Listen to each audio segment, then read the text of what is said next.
Hello, human being. This is me. We have a lovely lesson today, and we can talk about vocabulary. Inshallah, maanta waxaan dhigan doonaa erayadan markaa shantan eray gaarka markaa. Vocabulary ereyga koowaad waa funeral, burial. Macnihiisuna waxa weeye waa aas. Aaska English waxaa lagu dhahdaa funeral baa lagu dhahdaa, burialna waa lagu dhahdaa labadaba. Graveyards, cemetery. waxa weeye xabaalaha English xabaalaha waxa lagu dhahdaa cemetery, graveyards labadaba waa lagu dhahdaa. Carbus waa meydka English carbus waa meydka lagu dhahdaa. Condolence waa tacsida, condolence waa tacsida. aan ka socdo markaa dies waa dhimashada, perish waa dhimasho, pass away waa dhimasho.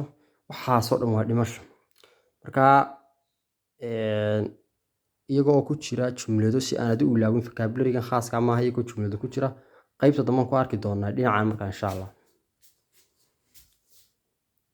Africa is a cemetery. Africa waa qubuuro. Do you know, ma garanaysaa what will happen waxa dhici doona after your funeral? aaskaaga kadib marka lagu aaso waxa dhici doona ma ogtahay? That cat was carbus, bisadaas way dhimatay. Our condolence goes to them. waan tacsiyadeynaa. Dies awaits all of us. dhimashadu mid kastoo inaga mid dhimashadu way sugaysaa. See you later and insha Allah cashirkan iyo cashirkan. Assalaamu calaykum.